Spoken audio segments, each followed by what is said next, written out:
G'day, mate. What's your name? My name is Alan. Alan. Yeah, Alan. And what do you do, Alan? I do some stand-up comedy and tell jokes and stuff.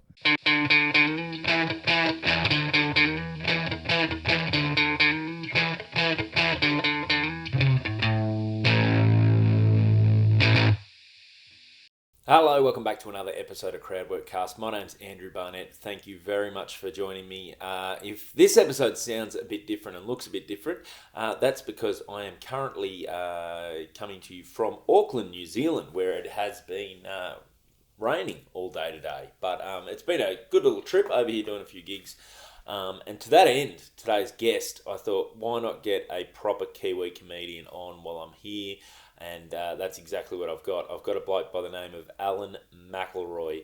Now, Alan, well, his Kiwi accent isn't quite the same, as you may have heard in that short little piece there. He is actually an Irish bloke, but who has lived here for a long time now and is a staple of the scene over here. Very, very funny guy. We did a couple of gigs together while I've been here. Down in Wellington the other night, and then tonight again at the Classic, which is a brilliant comedy club, which will, by the time you hear this, have all happened, so there's probably not much point plugging it on this episode. But Alan, this was a great chat. You're going to enjoy it. So if you'd like to follow Alan, see what he's up to, you can follow him on Instagram. He's got a really good follow. He is Alan, ALAN _McElroy, which is McElroy. Yeah, like I said, he's got a lot of funny clips up there, so a really good comedian, good follow. If you're enjoying the podcast, please do like, subscribe, do all that good stuff. It does actually make a difference to me. And if you're not already, please do give me a follow on all the socials. I am Andrew Barnett Comedy on all of those. Other than that, that might do it for this week. I will catch you around, but this is my chat with Alan McElroy. Tell jokes and stuff. Yeah, mate. I have come all the way to New Zealand thinking, you know what, I'm gonna do a podcast with maybe a local comedian while I'm over there. I'll bring the gear, or I'm on the road. So we're in my hotel room at the moment. it's lovely. But I was like, you know what, this would be good. I'll get a real life local Auckland comedian to come in. And mate, you have the weirdest Kiwi accent I think I've ever heard. It's southern New Zealand. It's like Invercargill. Invercargill. Yeah, it's a small close knit community, just like the East Coast or the West Coast of Canada. So it's one of these small little communities where we all just watch Irish TV shows and we just pick up that accent. Mate, this is Invercargill. Sorry, that. When we were in the airport the other day, every time I hear them say Invercargill, it is the most Kiwi word with a Kiwi accent. Yeah. Like it's like the one if you were doing a movie, right, and you're in an airport and you need people to know you're in New Zealand, yeah, that's the announcement you'd put over. Invercargill. Yeah, I say this on stage. I talk about like the accent throws me, like, and I said it, and you see it, I can't unhear it when I talk about on the intercom when they say, can everyone flying to Invercargill go to the chicken area, it's the check-in area, you know, area. And it's lovely when I do gigs in front of expats. They're like, oh yeah, that's what it sounds like. Yeah, but the accent still throws me to this day. Yeah, it is. So you grew up obviously in Republic of Dublin. Ireland? Yeah. I'm from Dublin. I moved over here about 14 years ago. And I have the black passport now. I moved over with an ex and married her, and she was Kiwi, so got the visa pretty easy.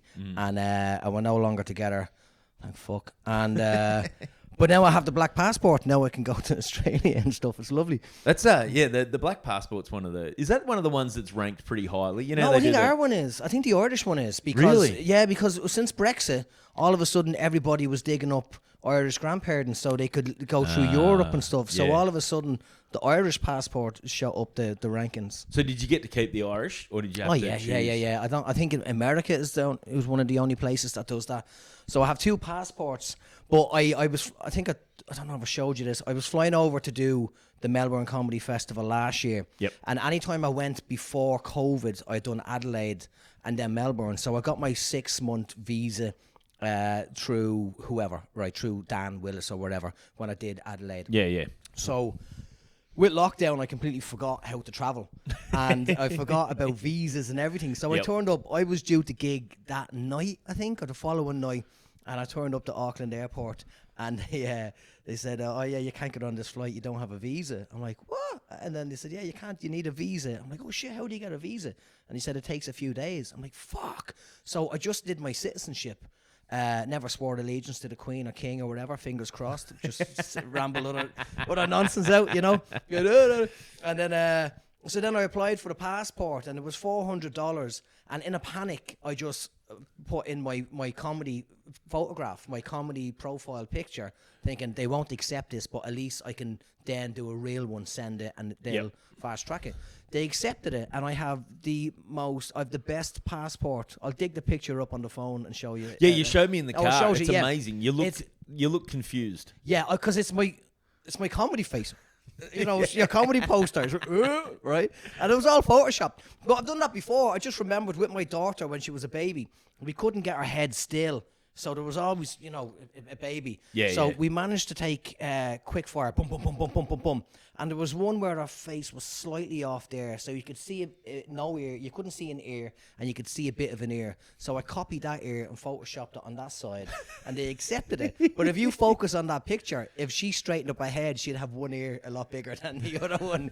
But I just got away with it, and I can't believe it. That's funny. Yeah, because passports are... It amazes me that they give babies passports and they expect you to have a photo. Like my kids' first passports that they had for like 5 years. Yeah. It's like you get them at like 6 months. Yeah. And then you got a 4.5-year-old. Yeah. And it's like, oh, is this the... Yeah, that's the baby, That's mate. the baby, yeah. Looking at it going, what? It's a different colour. Yeah. You can get away with anything. Right, that's incredible. So what brought you out? So was it the ex that brought you out to New Zealand? No, well, I was working in a kids' TV show, and which is weird watching back now because there was Nazi jokes and stuff in it. So it was for Irish kids, so it was a bit full on. And I was working in that, and the main host was about to move to sport. He'd worked in kids' TV for years, so he was about to jump ship. So I thought, right, this isn't gonna last. And then my ex worked in a hospital, and the hospital closed down, and recession was just about to kick in. Yep. So we thought, fuck it. We came over here and then avoided all of that horrible time in Ireland. Yeah, I have friends that are still bitter about it because they bought a house in an up-and-coming housing estate, and then it became a ghost... Is that what it's called? A ghost housing estate, where there was only about 4 people living and all these empty houses and stuff. So I avoided all of that and came over here and had a really nice time. Mate, the buying the house... in the housing estate with the promise and then the downfall. I knew mate of mine, one of his good friends, they bought a townhouse in an estate in just outskirts of Sydney. Yeah. And the global financial crisis hit, and so they couldn't sell the rest of these new developments, same thing. So what they did was the government went, well, we will buy them and they can be housing commission, which is like public. Yeah. So all of a sudden, the value of theirs, it's like them and 2 other people. Like it was supposed to be for young families, that idyllic thing.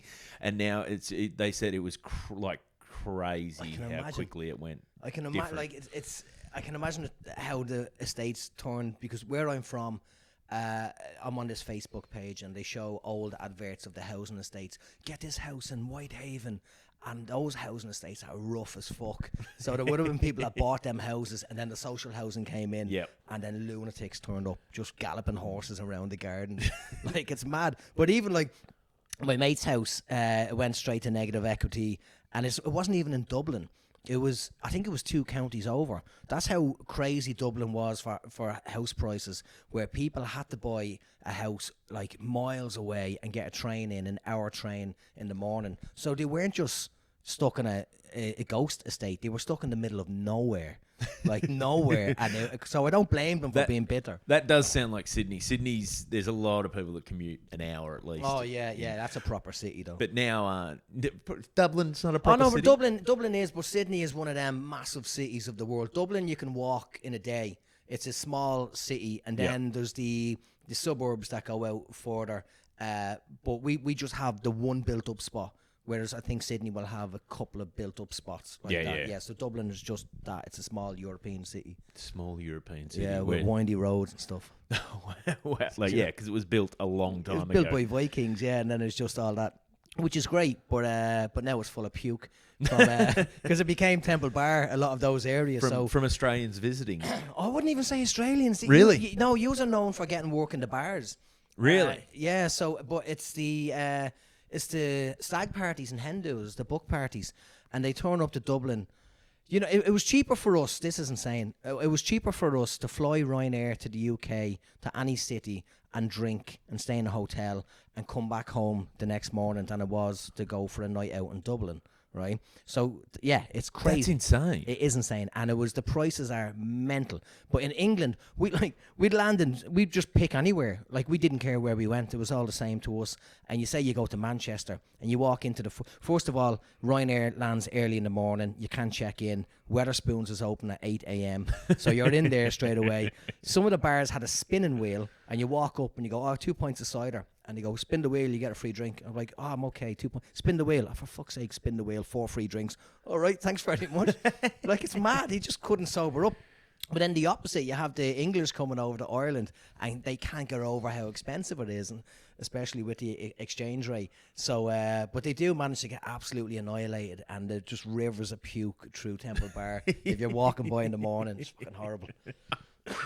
So that's weird, because I think I was saying to you the other day, it's all like it's pretty much as cheap or cheaper for Australians a lot of the time to come to New Zealand to ski, to fly in, because it's just and it's better snow, more consistent for the snowing, yeah. But I'd never thought of it just for a weekend on the Cairns. That is. You wouldn't do that flight for just a weekend on the, because like my missus is going to Brisbane next week. Yep. 2 weeks, and I have Friday, Saturday, and Sunday free. And she's like, come on over for the Friday, Saturday, and Sunday. I'm like, that's $2,000 maybe just to go over for fucking 3 days. I'm like, nah, I'll catch you some other time. Like, no, it's not too. Flights. Well, with Jetstar, I might get something, but then I'm sitting in a bucket. Yeah, man, I flew over. I think. Well, this is driving me nuts at the moment because I am really close status points to going up a grade. Oh yeah. For Virgin, which means like if I go to Gold, then I'm like lounge access whenever I want it. There's all these benefits, and I'm like, I am teetering on the edge. So I thought when I was booking flights to come over to New Zealand, I was like, great, Virgin, this is going to put me over the top. I'll be home and hosed. No, they only fly to Christchurch. Oh, what? Yeah, they've got like to Christchurch. Sydney to Christchurch. They fly. I don't understand. Christchurch is lovely. Don't get me wrong, but I think it's Christchurch. It's somewhere in the South Island. I think it's Queenstown. No, it was Queenstown. Yeah, because it's just it makes sense. So that's all the flock over, for skiing and stuff. Yeah. So I could have flown to Queenstown, but then that would have been hopeless for our gig in Wellington. Yeah, you can fly from Queenstown to Wellington, but I've a couple of the Irish acts live there. So if we do a gig in Napier or Nelson, they have 2 flights. They have to fly from Queenstown to Wellington to a shitty little place, a shitty little airport, right? There's some fucking airports. There's an airport I landed in.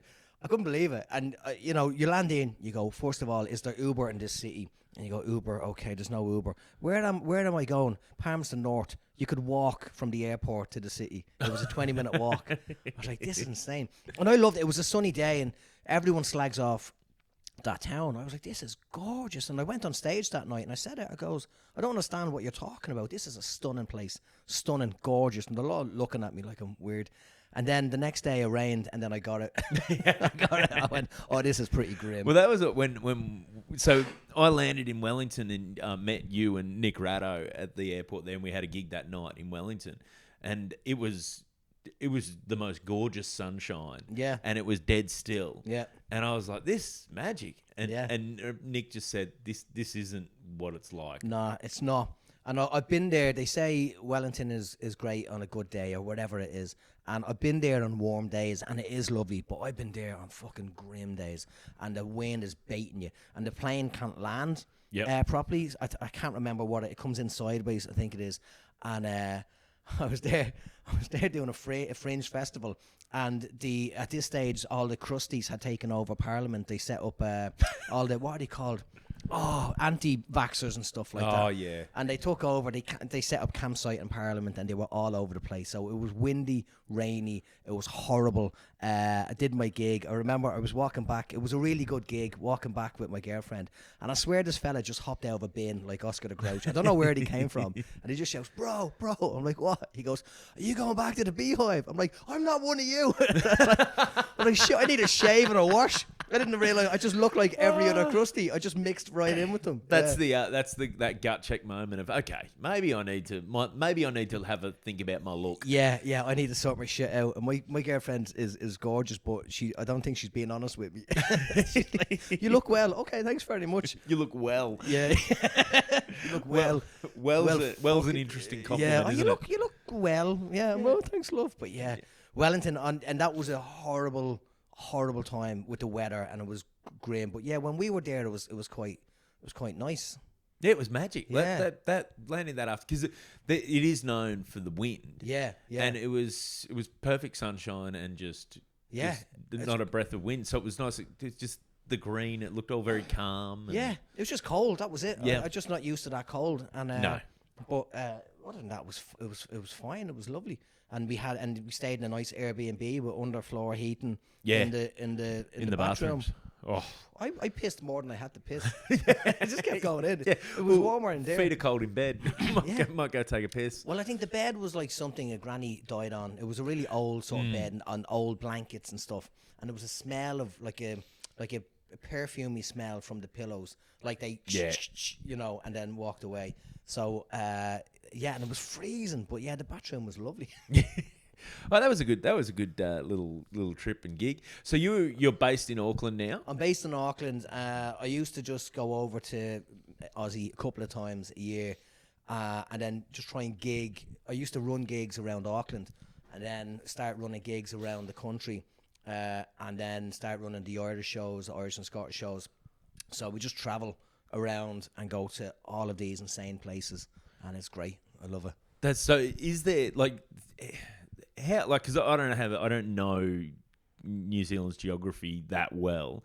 How many places are big enough that you could go and put on a show? There's about 4 to 5 cities. Yep. And you can put on a show there. You can put on a couple of shows there. But there's also these little towns. So, for example, this guy called me this morning, and it's up north somewhere. I'd never heard of the place. I know Whangarei, I know Paihia. So he called up and wants the show. I said, brilliant. What's your capacity? And he said, we had 500 in for a Eagles tribute act. I went, okay, 500 locals. 500? Yeah. So the towns have a couple of thousand. Now, that's standing up singing, Hotel California. Sitting down watching comedy wouldn't be that. But I said, yeah, cool, we can do that. And they will come out and support, and you will find lunatics at those gigs, and they're more fun than what you'd find in the city. But then he said this, he goes, what time would you start? And I said, we normally start about 7:30. And he goes, we sort of finish up by then. We do all our gigs at 2:00 in the afternoon. I was like, are you for real? And he goes, yeah. So we negotiated and said 5:30 start, 7:30 finish. Because the town, and we've had it as well, driving somewhere, me and the lads, and we stopped off to get food, and we thought we'll grab a pint, and went into the bar, and it was 2:00, and the guy was putting the stools up on the chair, on the tables, saying, "Oh no, we're done now. We open for the lunchtime, and then that's it."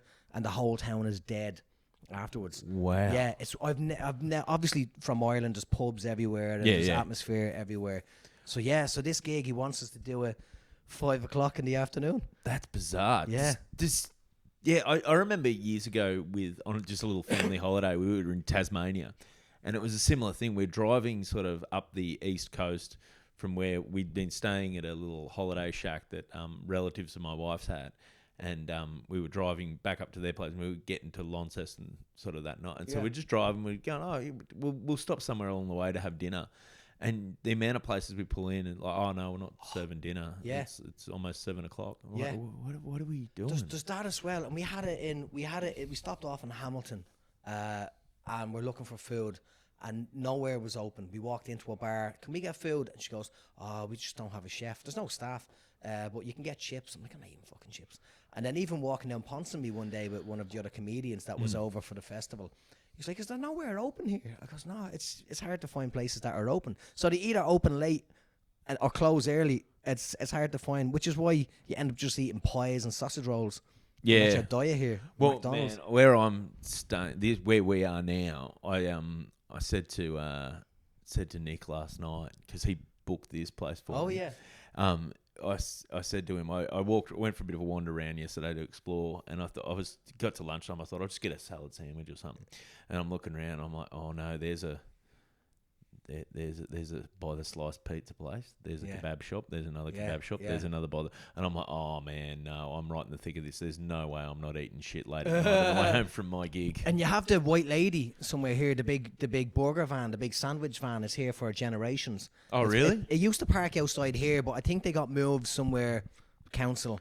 But people petitioned to keep it going, and people have been going there annihilated for years, for decades. White lady. And the white lady, it's somewhere there.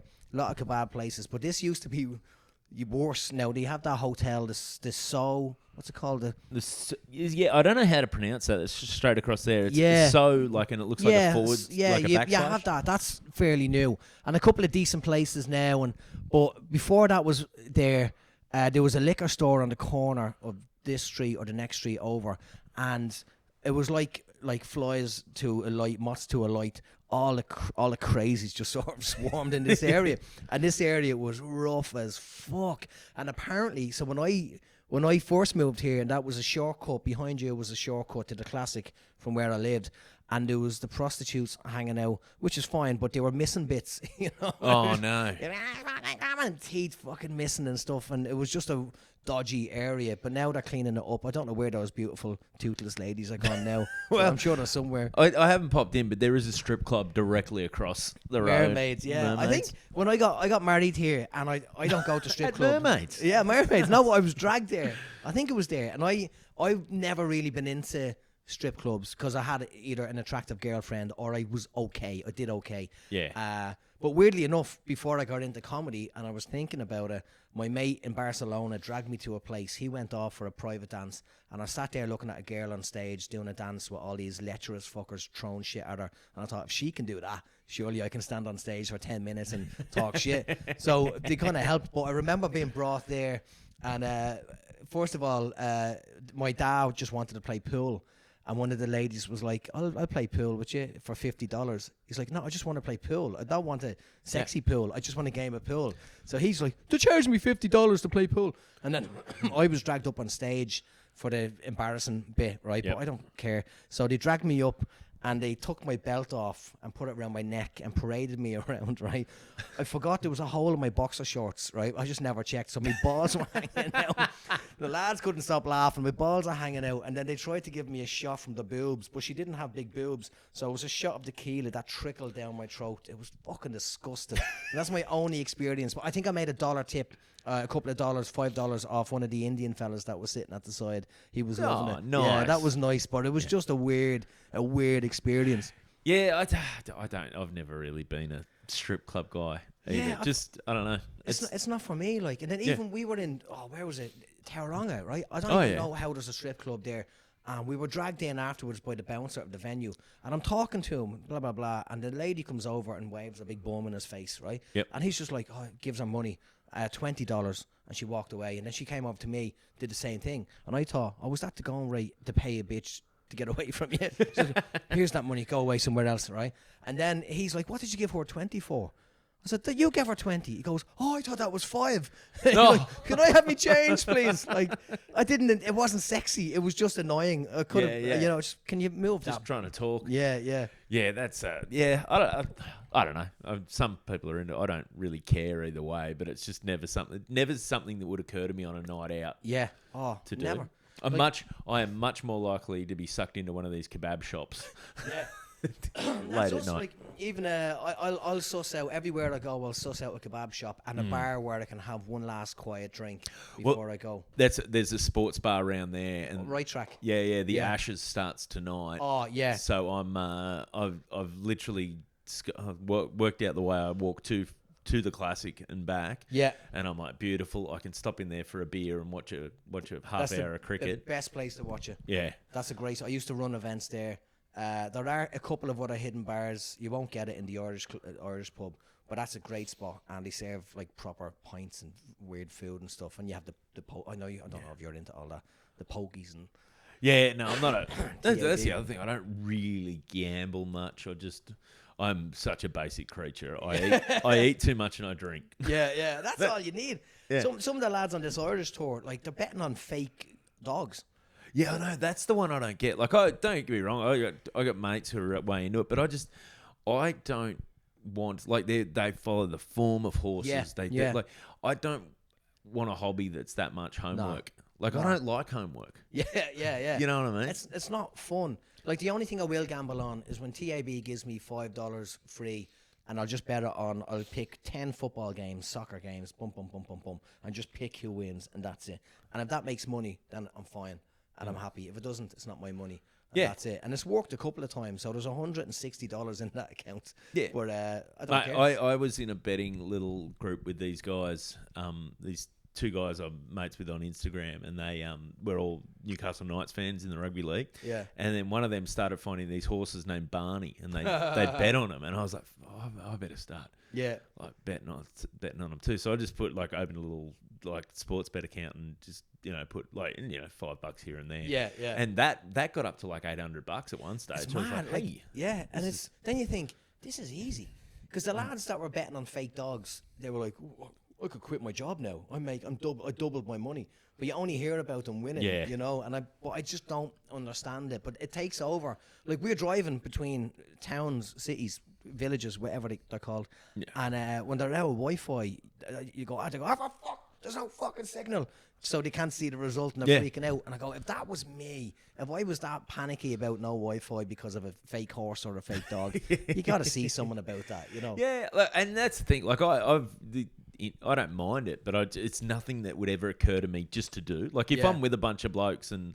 like I did a thing, end of season cricket, a bit of a function. We had a beer and the blokes sat around and we just basically everyone put some money in. Yeah. And we had a syndicate, and you just go around and race for race. Someone had to put a bet on. Yeah. And that's fun because it's like you're giving it to each other. Well, your horse, you lost us this money. I'm a winner. Like that sort of it's a group thing. Yeah, it's a social thing. Whereas just on my own, it would never occur to me. I just don't understand it. And like, even that my dad understands form and odds, but then he came over here and the odds are done different here.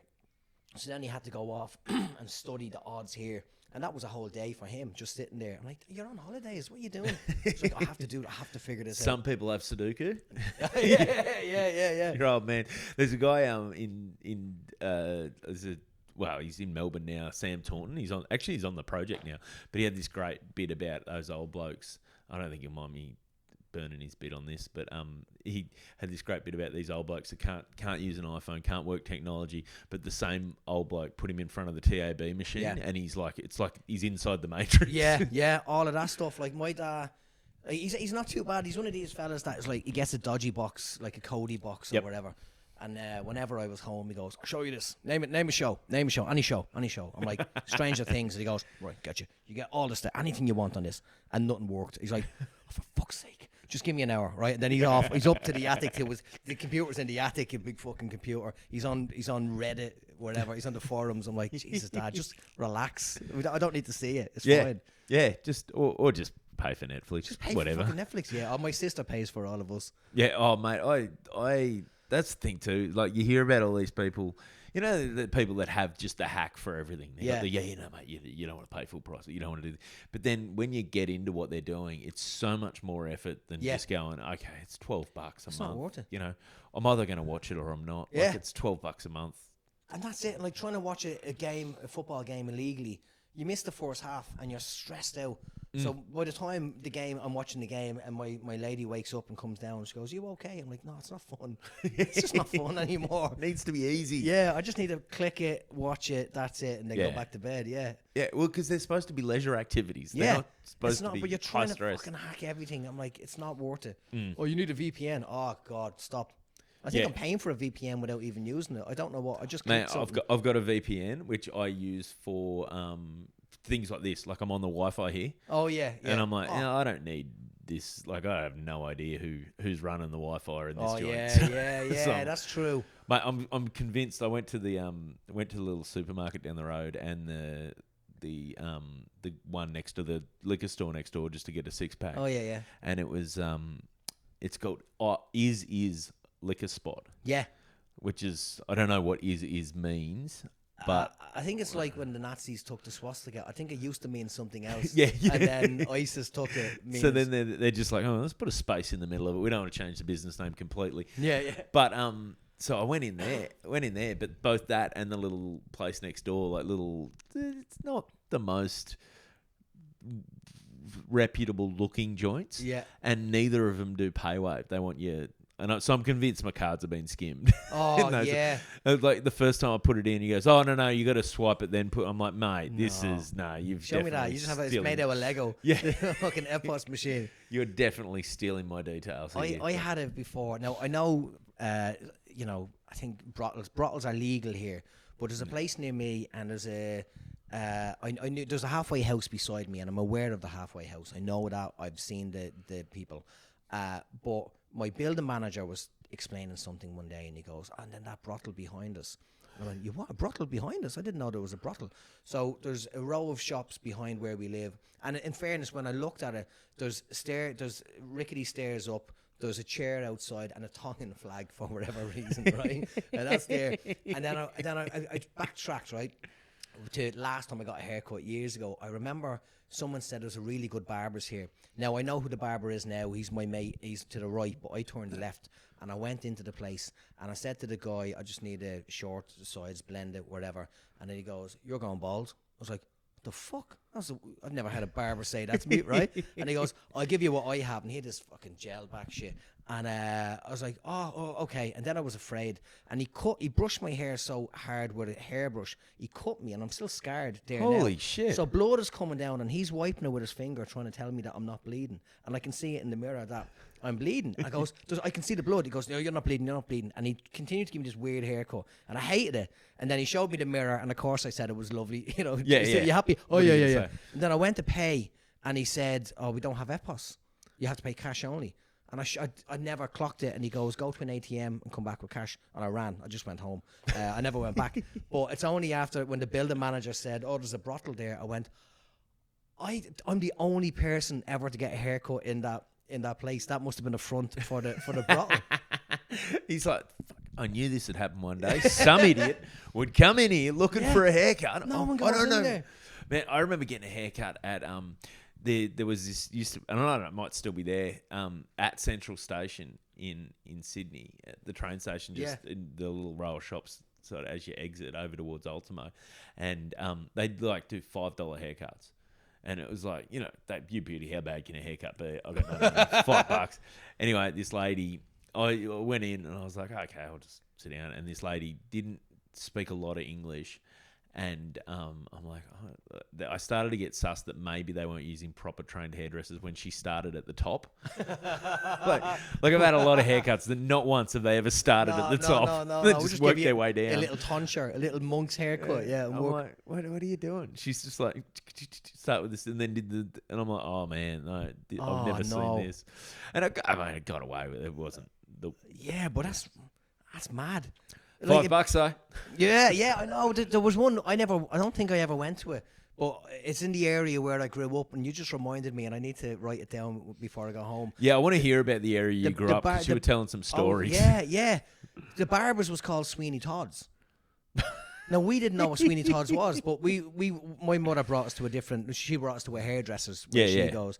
But Sweeney Todd's. The area is Neilstown, Ronanstown, Rolla in West Dublin, and it's one of these housing estates where it was council housing, and there was nice estates, but they were overrun by the lunatics here.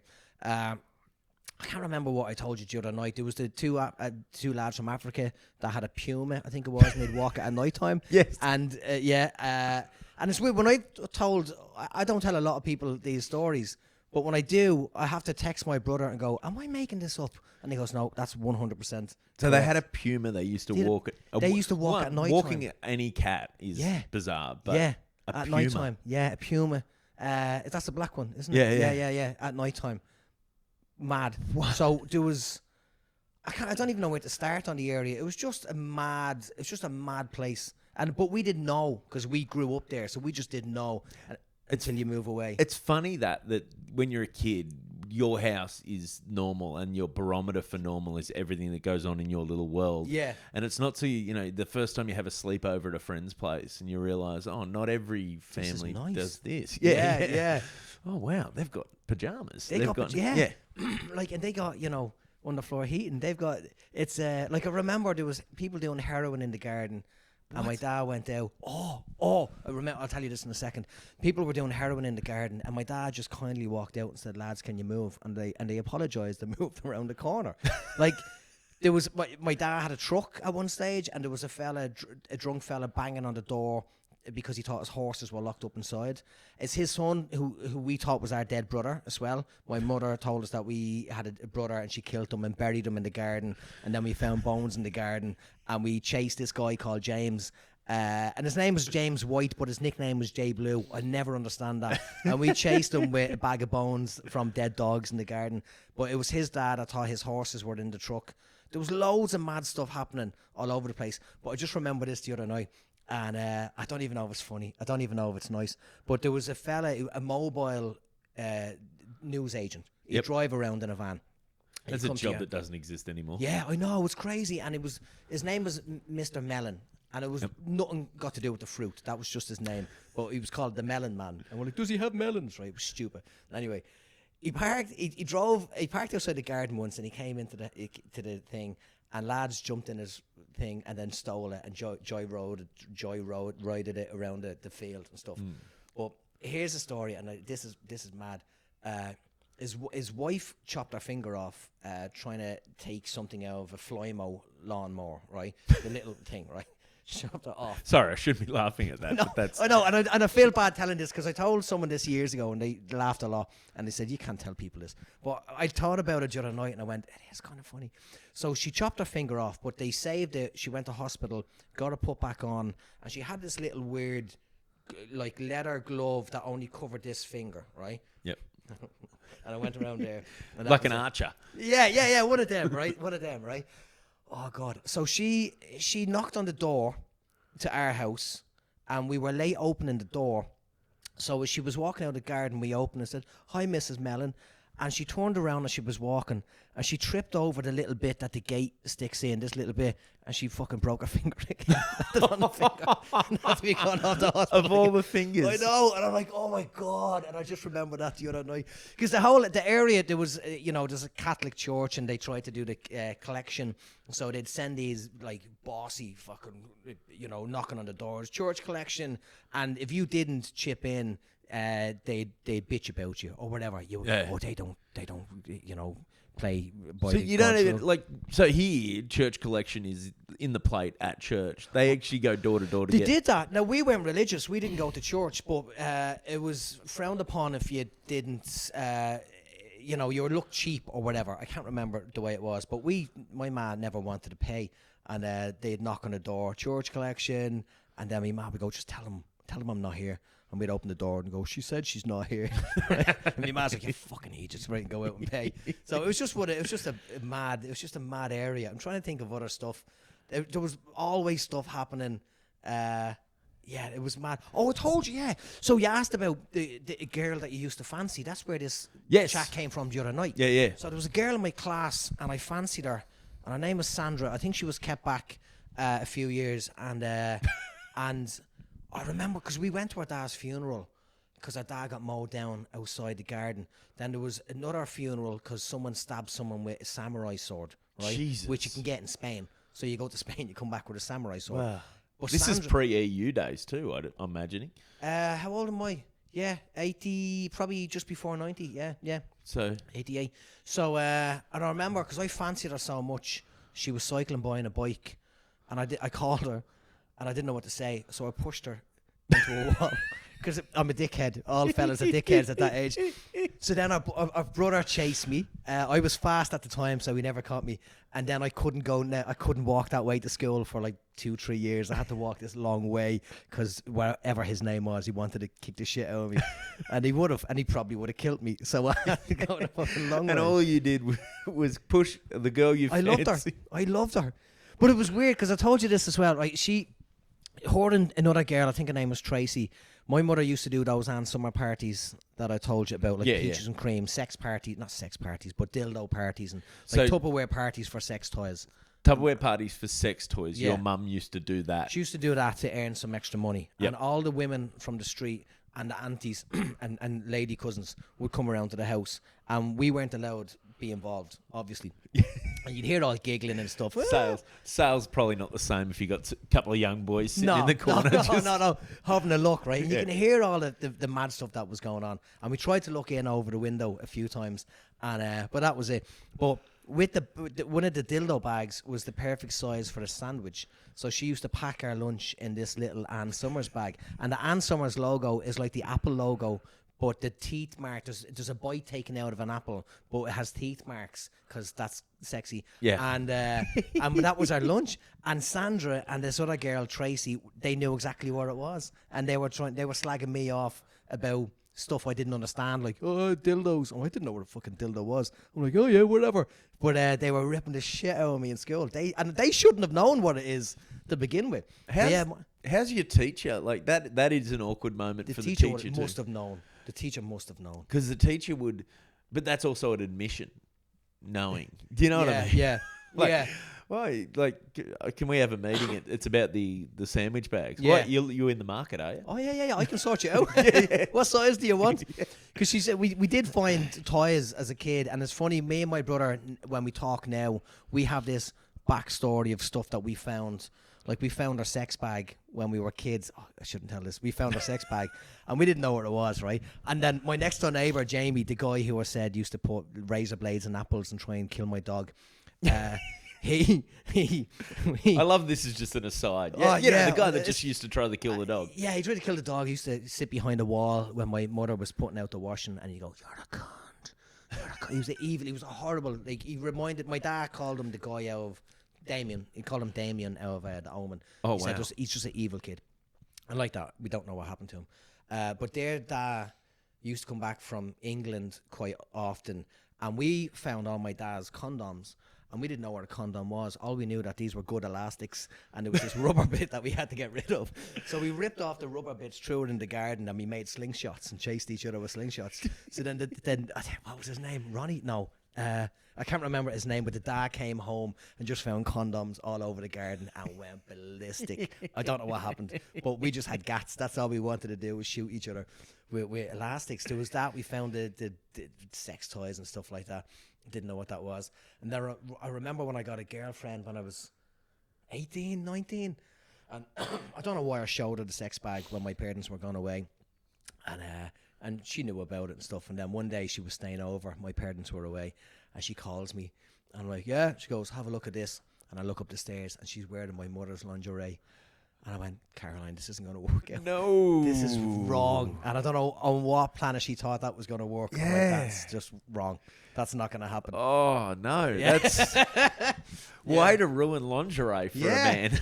Oh, God, it wasn't even nice. Like, it was, and it didn't fit her. And I was, oh, God, let's just go home. Yeah. Go home. I think I'm going to. Oh, my God. Yeah, there was a lot of stuff. But my brother has I can't remember all of his stories, but he has his own trail with his own journey with all of that stuff. And my ma laughs about it now. She, like I said the other night, she goes, at least you never found the chocolate dicks on the top shelf of the fridge. And I'm like, what? Imagine we found chocolate dicks. But it was just normal in the house. It was just the way it was. Yeah, well, at that age too, like as a young bloke, you've got that's a real Sophie's choice for decisions. I do love chocolate. But do I like dick? Am I eating it for the chocolate or the dick? Yeah. Like, what? Oh, this is confusing, but I am eating a lot of them. I can't stop. Nom, nom, nom. But we never seen them. We never seen the chocolate willies. And I'm slightly devastated because we would have smashed them. That's amazing. You got to talk about all this stuff on stage. I only remembered the other night when you were there. And then I was like, shit, there's so much stuff I haven't even touched on with material. And then, so I remembered that. I remembered me and my brother tried to blow up balloons the way we seen the women blow up balloons. We managed to look over. There's a window over the door, and we used to try and peek, take turns. And they did this act where it's a balloon pump, where you put the balloon between your legs, and you put the balloon here, and you have to pump by looking like you're fucking. Yeah. And that was it. So me and Mark thought that's how you use that pump. So we're like trying to blow up balloons, and my man's like, "Give me that, get away from that." And then, I'm sure there's more stuff, but yeah, after that chat the other night, I'm like, "Fuck, there's so much stuff that I've not even touched on." Mate, that's amazing. We're about, oh no, we got a little bit more time. So I do want to, so how did you, like, when did you leave Ireland? I think it was 2011, maybe, or 2010. I'm not sure, but yeah, we jumped as soon as the recession kicked in. Yeah. So what is it with, because there seems to be Irish people everywhere. I think I heard a stat. There's more. The diaspora is bigger than the actual number of people living in Ireland these days. Yeah, we left because it was too expensive, like here, and it's just. I'd stand up for Ireland, right? I will argue with anyone that says, makes a racist joke, but it's dumb as fuck, right? Yeah. So even when I went back, I moved back about 7 years ago, with a plan to live in Ireland, and I went and I had saved up a lot of money here from work, and I went, I'm going to buy a house near where my parents live, and I went to the bank and tried to reopen my bank account. It's still there, reopen. Yep. I'm still paying fees, right? And they said, you can't reopen it. We need proof of address. I said, well, I don't have an address. I just moved back. And he goes, well, that's what we need. I said, I have a passport that allows me to fly to different countries and go across borders, and I have a driver's license that allows me to drive a weapon, Yeah. And he goes, we need a proof of address. I was like, that's insane. And then he calls me over and he says, if you go onto the Inland Revenue website, you can put in any address and any name for that matter, and they will send you out a letter, and then that's your proof of address. I'm like, so you're telling me how to commit fraud to reopen my bank account? So there's stuff like that. I remember I was on the dole because my TV job was part-time, so I qualified for the dole, and they sent the whatever form it was to the wrong address. So because I missed that signature, then I had to restart it. Everything was just hard work, and I missed out on jobs that you had to be unemployed for a year. There was a lot of dumb shit, and then I thought, just get out. And I always planned on leaving Ireland. I love it, but from a distance. That seems to be a lot of Irish people. Yeah, they love a lot of people, like Irish people I've met over the years, like living in other countries. They all have that nostalgia for it, but then it's just a pain in the ass when they're there. Oh yeah, and then like it's fucking cold, and then we went back, and there is that too. It's freezing. Like I haven't made that face in years, right? And I went back, and I was just walking from the tram stop to my house, and I was like, Jesus, the wind baiting off me face, and I forgot what it was like as well.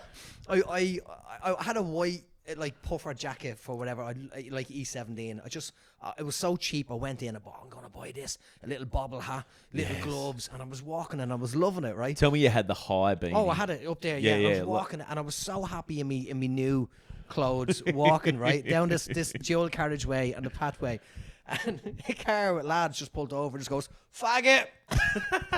And I went, oh, there's all that stuff as well, Wow. It was just not even the banter where there was just people that would just turn up and just start, just lunatics. Yes, just strangers yelling, like even on the yelling tram. slurs. Yeah, like it's weird. We were on the tram, and me and my ex were sitting on the tram, and this crazy person got on just spitting everywhere. Now I've seen it in Gold Coast, so it's not. You just don't really see it here. Yeah.